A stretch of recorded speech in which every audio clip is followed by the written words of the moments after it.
I'm Sarah. I'll be hosting this evening, and we're really glad you're here with us.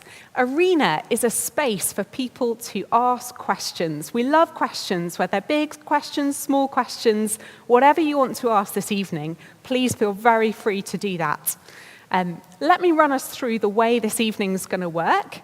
In a moment, Alistair Payne, who is the vicar here at St Andrew the Great Church, is going to give a talk from one of the eyewitness accounts of Jesus' life, Mark's Gospel. We'll then have a break, a chance for you guys to pile in with your questions and discuss what you've heard. We'll then join back together online for a live Q&A at 8:45 p.m. And that's a chance for you guys to ask your questions live to Alistair. So the way you can do that is by jumping on to pigeonhole.app/arena. You can type your questions there. You can vote up other people's questions as well. So please do be using that throughout the evening, and we'll come to your questions later on. We'll wrap up the evening by 9 p.m, and you'll be free to head off or carry on chatting, whatever you want to do. But that's all that remains for me to say. Right now, over to Alistair for our talk. Thank you, Sarah, and good evening from me as well. I've got a copy here of Mark's Gospel.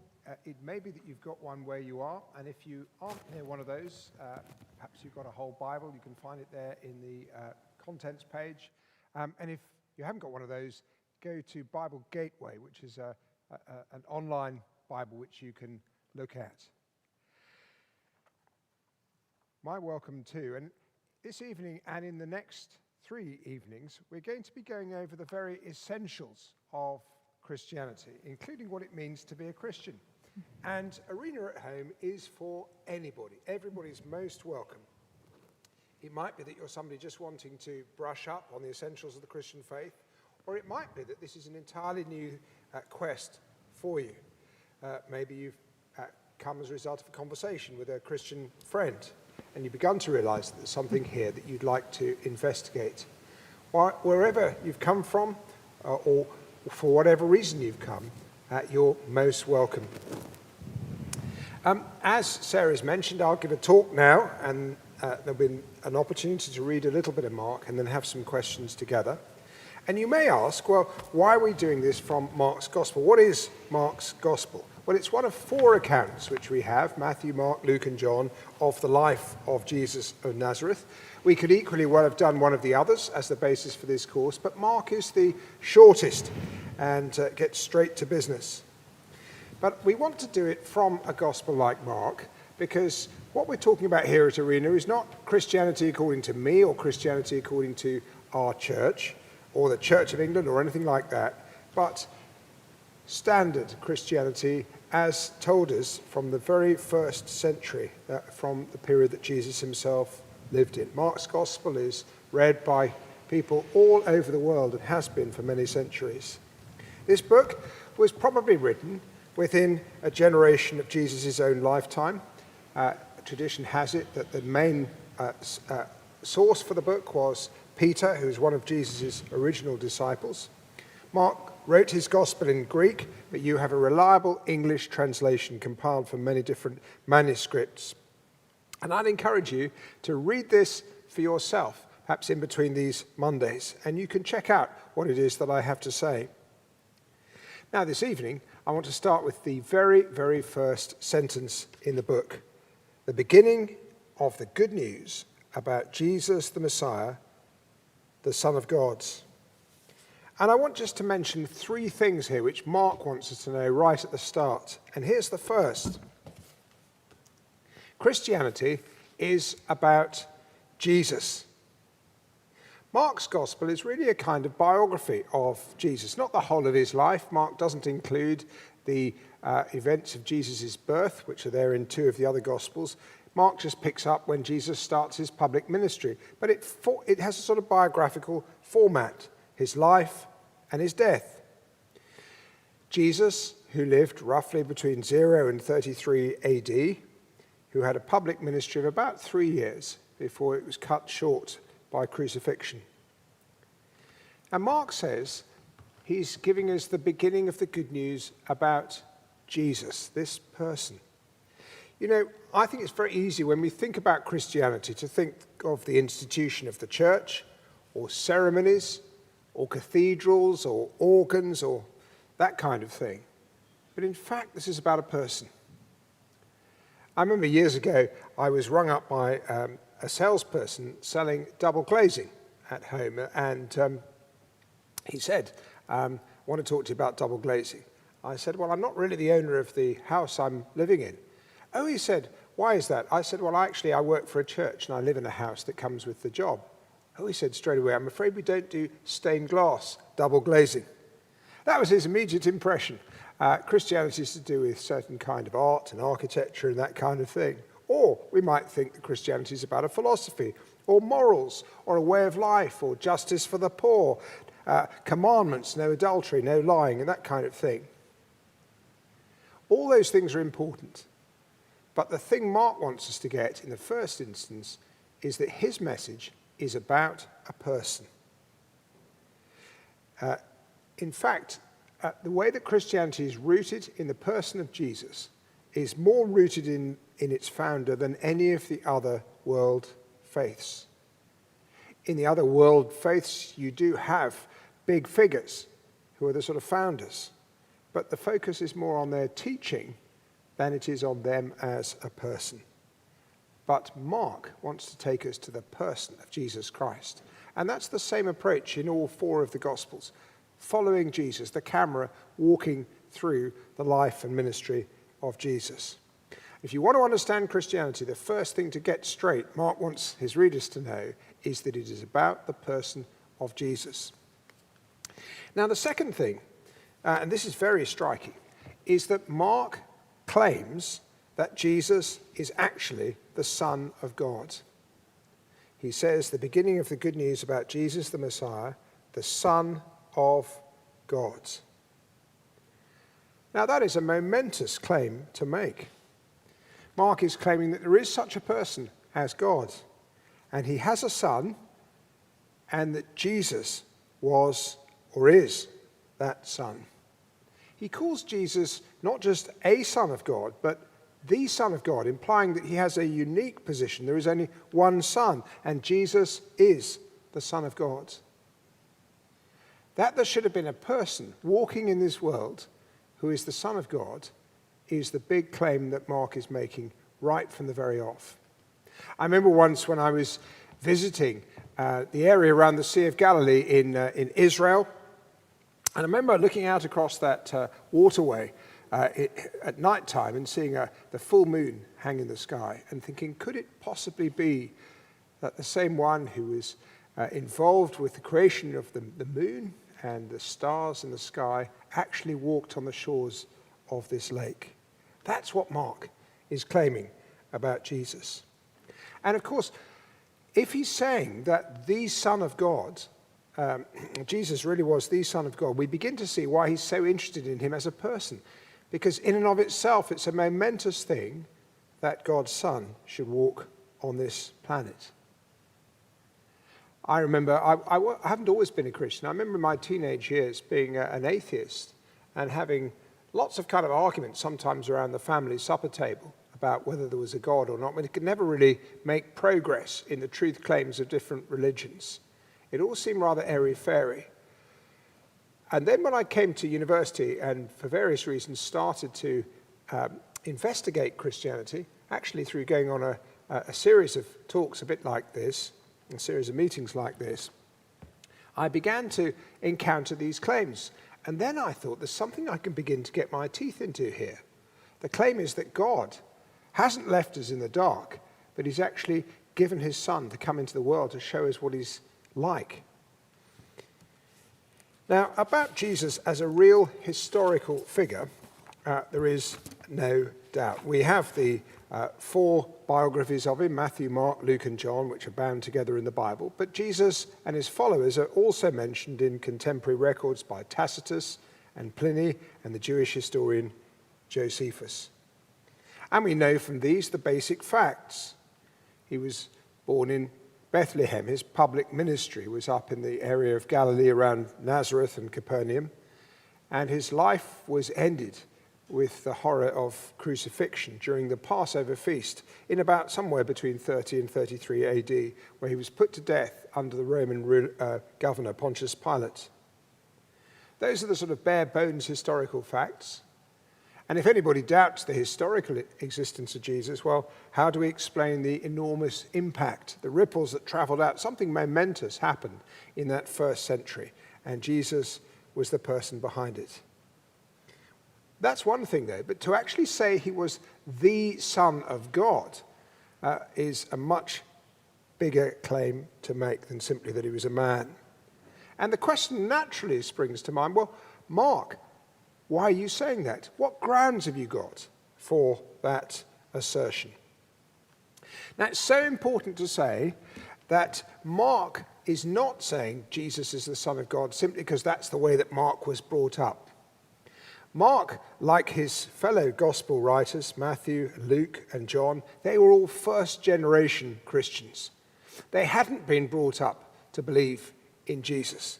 They weren't old enough for that to have, the events they're describing had happened too quickly beforehand. So they had actually come to form the view themselves. They were personally persuaded that Jesus was the Son of God. They were like me. They didn't believe in Jesus, and they were then persuaded. I say that because people sometimes say, well, these are accounts written by Christians, so they must be biased. But it's worth listening to Mark, because Mark wants us to know what it was that changed his mind, why he came to believe that Jesus is the Son of God. And he brings us this account based on the testimony of eyewitnesses like Peter. And so for that reason alone, he's worth hearing. And as you go through the Gospels, and I do hope you have a chance to read a bit of it over the course of the next week, and we meet Jesus, we find him doing the kinds of things that only God could do. For example, he heals people who are seriously sick just with a touch or a word. Now, some of you who are watching this might be medics. There are some medics in the room with us here where this live stream is coming from, and we're very thankful for them. And they have to use all the application of science for the treatments which they bring about, and sometimes it takes a great long period of time. But Jesus was able to just touch somebody or speak a word, and they were instantly restored to health. We find, as we read Mark's Gospel, he even gives life back to a girl who has died. Or he goes out on a lake with his disciples, and a storm, which is apparently quite common in the Sea of Galilee, whips up some kind of thunderstorm with violent winds. And the waves are coming, they're threatening to sink the boat. And just with a word, he calms the storm. Later on, he feeds 5,000 people with just a very few loaves and fishes that have been brought to him. And then he repeats that with 4,000 more a little later. Now, people sometimes say, oh, in those pre-scientific days, people believed in that kind of thing. They were just naive. But actually, when you read the account, you'll see that these things are recorded precisely because they were so strange, even to the people then. They'd not come across anybody who could do something like that. They were remarkable. They were strange in one sense, in that no normal person could do this, although in another sense, they were an expression of the kind of things that God does all the time, as he, for instance, controls the weather, makes crops grow, and provides food.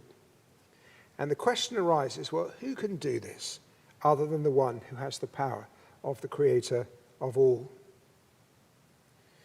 And as Mark piles up the evidence for this statement that Jesus is the Son of God, he brings us Jesus' extraordinary predictions. If you read on to chapter 13 of this gospel, we meet Jesus by the magnificent temple buildings, the foundation of which are still there on the Temple Mount in Jerusalem today, and he predicts its complete demolition, which in fact happened. The temple itself was demolished, the plaza remains, when the Romans sacked Jerusalem in 70 AD, 40 years after Jesus spoke those words. On the same occasion, he predicted that the Christian message would be preached all over the world. and he was only speaking to a dozen followers at the time. Who could know the future like this other than God or his Son? Biggest of all is Jesus' resurrection from the dead. In brief, on the first Good Friday was Jesus' gory and horrific death on a Roman cross. And he was buried in a tomb cut out of the rock, as was the custom in those days, and a massive stone was rolled across the entrance. But on the Sunday morning, some women who went to anoint his body found to their great surprise that the stone had been rolled away, the guard had gone, the tomb was empty, and there were heavenly messengers saying, "He's risen. He's not here." Mark doesn't give us a great deal more than that, but if you were to turn to the other three Gospels, you would find that the risen Jesus is recorded also to have appeared in person to a lot of different people. In fact, when we add up all the testimony, it includes more than 500 people on one occasion, far too many people for it to have been just a hallucination or tricks of the mind. And if you read the letters of the New Testament, which are also included in our Bibles, you find that the resurrection of Jesus is on the lips of the early Christians, just as something which they assumed all the time among them had happened. A bit like the way we talk about the pandemic or the lockdown at the moment, just in our chat, because it's something we're all experiencing. I wish we had longer to dwell on that particular amazing feature of Jesus' life. There is on the St. Andrew the Great website, you can see a video of an evening we had at Easter when I interviewed a couple of academics, one who's an expert in dead bodies, another who's a professor of classics, about the resurrection of Jesus. And we drilled into the evidence a bit there, so do have a look at that when you get a moment. Please do note that when we add these things together, Jesus' miracles, his predictions, his own resurrection from the dead, to which we might add his life-changing teaching, Mark is gently piling up the evidence that persuaded him that Jesus is the Son of God. And if you read Mark and you read any of the Gospels, you can't escape the conclusion that Christianity is evidence-based. People sometimes talk about faith being a leap in the dark. Before my wife Rachel and I moved to Cambridge, we lived in the south coast, down near in Bournemouth. And just along the way from where we lived is the headquarters of the Royal National Lifeboat Institution.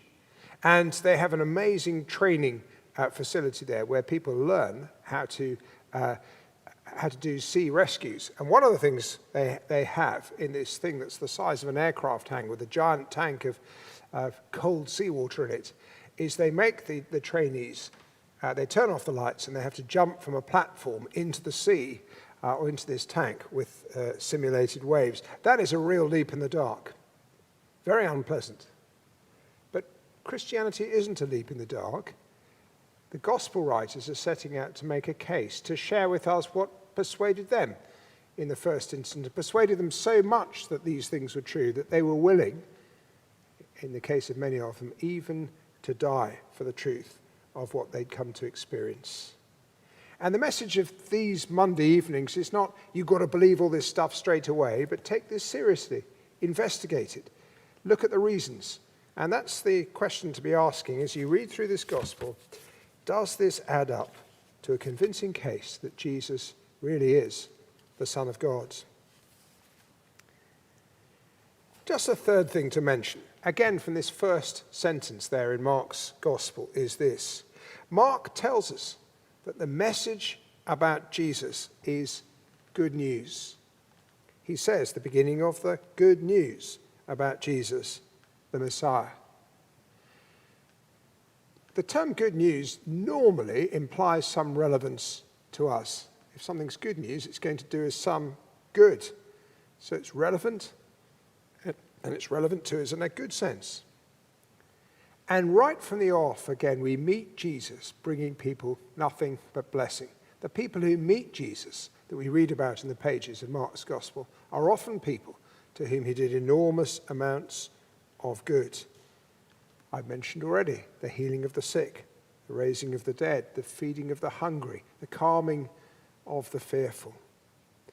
Every single miracle that he does is not just a random stunt, but it's helping somebody in some way. It's going to be a life-changing thing, where there are people who think, I had this problem, I met Jesus, and he was such a help to me.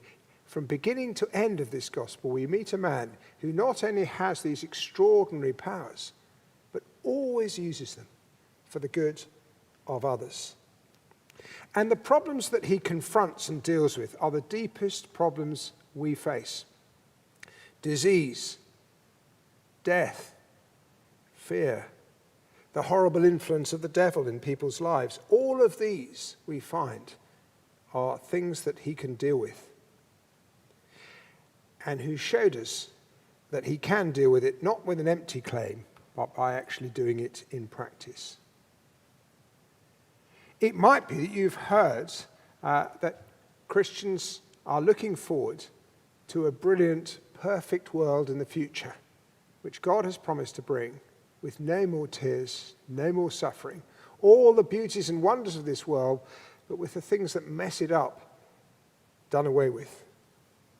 And you know, I might be tempted to believe that's just pie in the sky, that's just wish fulfillment, because we like to think that there are going to be better things around the corner, were it not for the fact that in history, God sent his Son into the world who was able to show he could bring those things about. Calming storms, feeding the hungry, curing the sick, and raising the dead. And you know, even more deeply than those particular problems, we see in Mark's gospel that Jesus seems to have the answer to the problem of guilt. He claims to be able to forgive sins.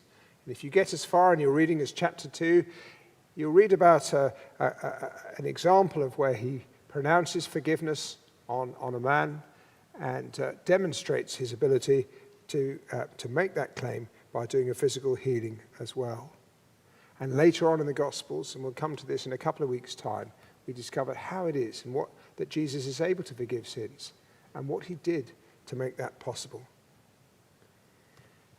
Now, for us to be able to have the problem of our guilt dealt with is a most wonderful thought. We all have things on our consciences. We all have skeletons in the cupboard. And Jesus claims to be able to deal with those.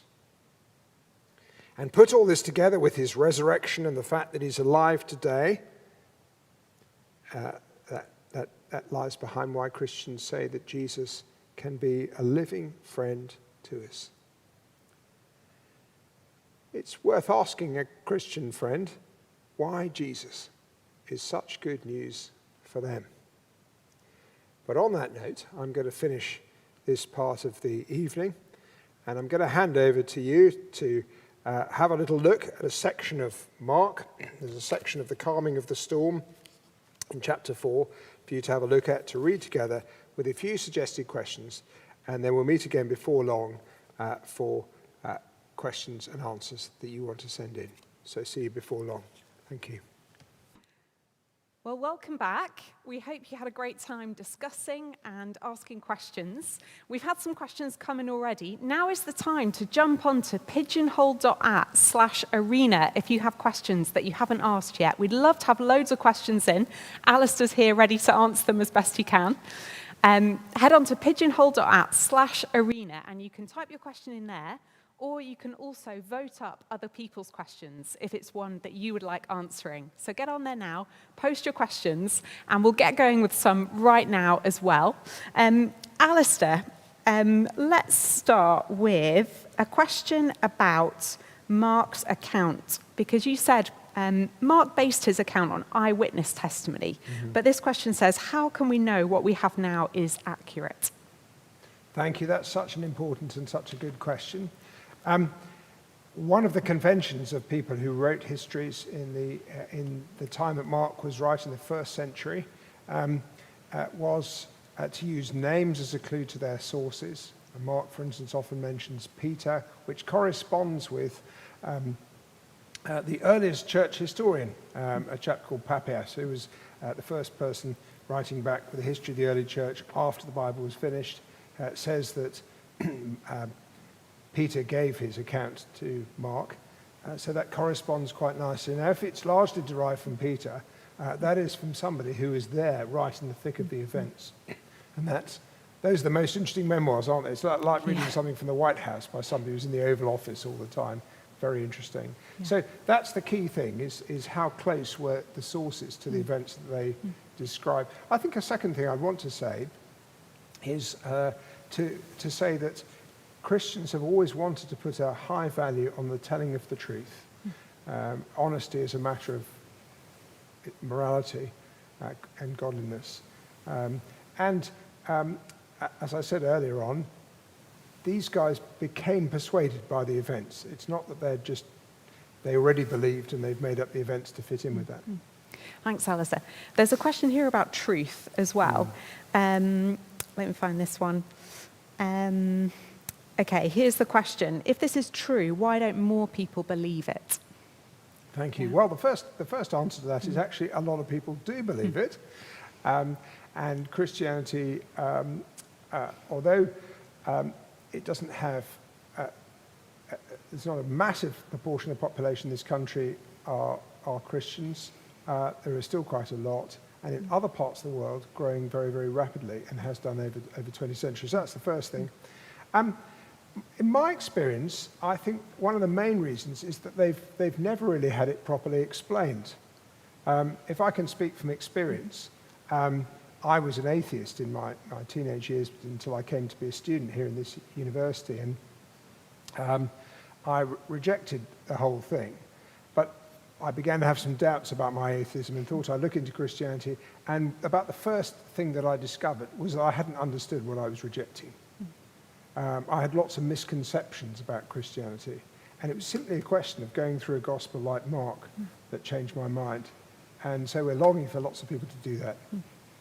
Yeah, it's great. We've got the Gospels with us this evening to be able to interrogate them, ask questions. Yeah. Great to see people asking lots of questions now. Yeah. If you've just jumped on, do head to pigeonhole.at/arena and type in your question there. We've got lots coming in at the moment. Alistair, we just looked at another passage in Mark as well this evening, in Mark chapter 4, and someone's asked a question about that passage. Upon being awoken, Jesus asked why his disciples appeared to lack faith because they questioned him during the storm. Do you think it's okay to question God during a storm? I think it's understandable. I'm thinking, what would I have done if I was in a situation like that? But I think here's the point of this. They hadn't quite realized who was in the boat with them. What we discover in the first 8 chapters of Mark is after these guys decide to follow Jesus, he calls them to follow him, and they hang out with him, they do stuff with him. There's a gradual dawning realization of who he is. He's so much bigger than they were expecting.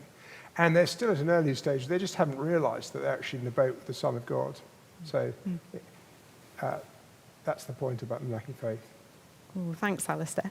A few questions about, again, this claim to this being true. So one's just come in. How can you be so sure Christianity is the truth? Have you also explored other religions? I mean, I've done reading about other religions as well. I think the answer to how can I be sure that Christianity is the truth, it really comes from having read about the life of Jesus. I just can't think of any parallel to his life in any of the other world faiths. It is way different and more remarkable than the lives of the founders of any other world faiths.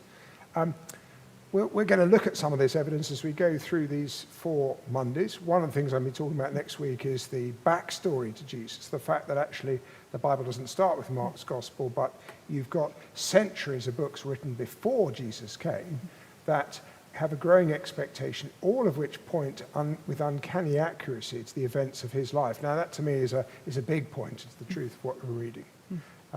Then there are the things that he did, that the kind of things you might expect God to do if he came into this world or sent his son into this world. It adds up to a convincing case. And finally, I have to say that having put my trust in Jesus Christ, become a Christian in November 1979, which is just centuries ago. A little while ago. That's a nice long time to try something out.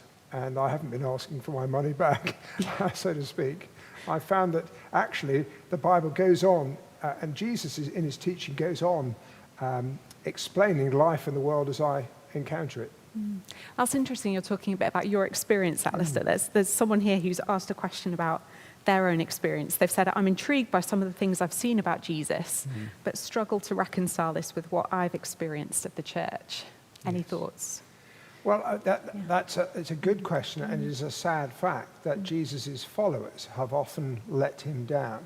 And sometimes there are people who are not really his followers at all, who sort of somehow come along for the ride.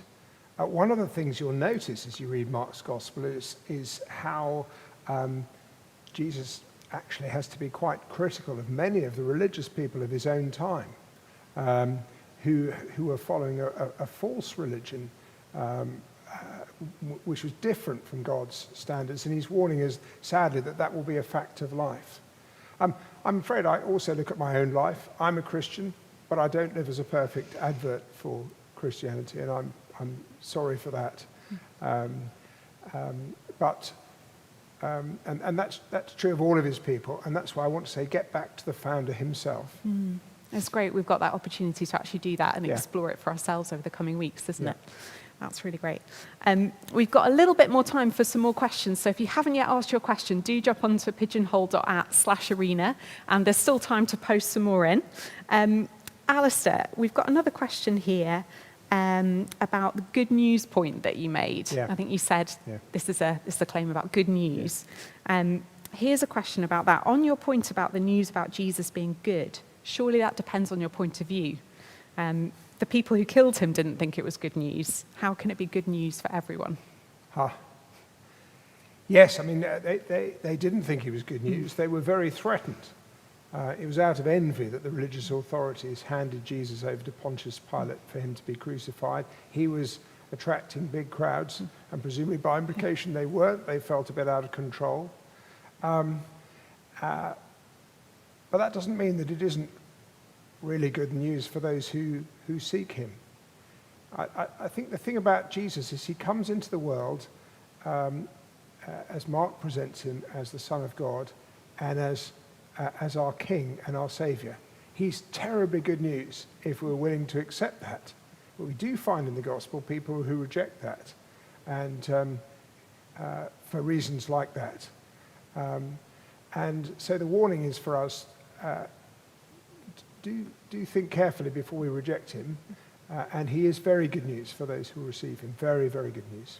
Which we look forward to hearing about in more weeks. Yeah. I think that is all the questions we've got in for this evening. So thanks, Alistair, I'm for happy. being willing to be put on the spot and grilled like that. Delighted. And thank you guys so much for posting your questions, for asking them of each other at home. That's what we want to make this space about, asking questions, honest questions, any questions go.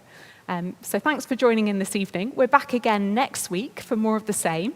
And as Alistair said, we'll be going to some of the backstory about Jesus, and I think exploring some of the issues about what Jesus says is wrong with the world. Yes. Is that right, Alistair? That's it. Yeah. So we're going to see why, what the backstory is and why he came in the first place. Yeah. Can I just leave you with a bit of a challenge? And that is, if you've got a copy of Mark's Gospel, please do read it. You might want to say read the first 4 or 5 chapters between now and next Monday. Have a pencil at the ready. Make some notes of things you find difficult to understand, questions you've got. Perhaps chat to a friend about it. That way, as I said at the start, it's Christianity according to Mark and the original eyewitnesses rather than according to me. Thanks, Alistair. That's a good challenge. As I said, we'll be back next week, and we'd love to have comments or feedback on this evening. If there's anything you enjoyed or would have preferred differently, please get in touch and let us know. We'd love to make this space the best it can be for you to make the most of it. But that's all from Alistair and I. We hope you've had a good time. Do carry on chatting. We'll see you again next time.